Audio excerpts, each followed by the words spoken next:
রাজা ভাই একটু হাসি দাও।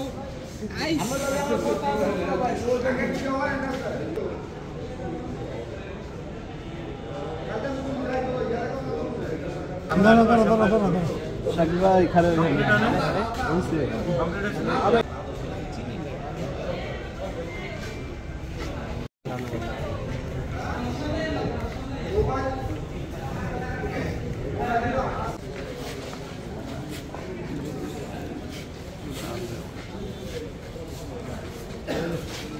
চলবো না পারলে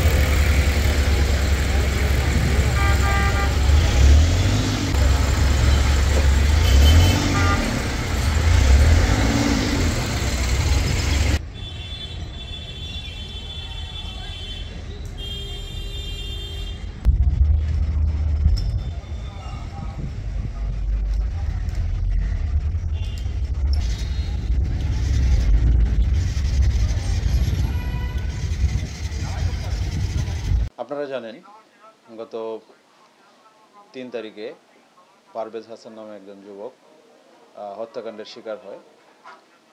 সে ঢাকা মেডিকেলে চিকিৎসাধীন অবস্থায় মৃত্যুবরণ করে। ভিকটিমের ভাই ঝন্টু সর্দার বাদী হয়ে রূপগঞ্জ থানায় অজ্ঞাতনামা আসামিদের বিরুদ্ধে একটি হত্যা মামলা দায়ের করে।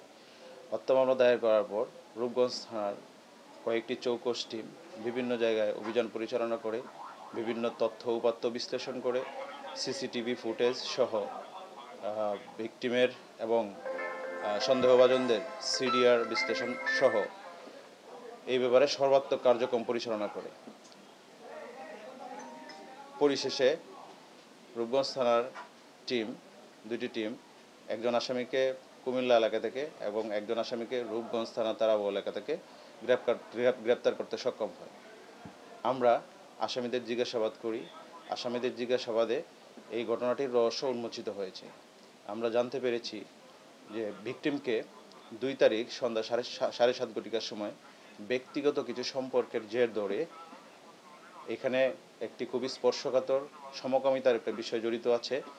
এই সমকামিতার জের ধরে তাকে আসামি মেহেদি হাসান ছুরিকাঘাত করে, শরীরের বিভিন্ন স্থানে ছুরিকাঘাত করে হত্যা করে। ঘটনার সময় ডক্টর আরমান নামে একজন ব্যক্তি ঘটনাস্থলে উপস্থিত ছিল। আমরা 2 জনকে গ্রেপ্তার করেছি। এই 2 জনের কার কি সংশ্লিষ্টতা আছে এই ব্যাপারে 2 জনকে আমরা বিজ্ঞ আদালতে রিমান্ডের আবেদন সহ প্রেরণ করব।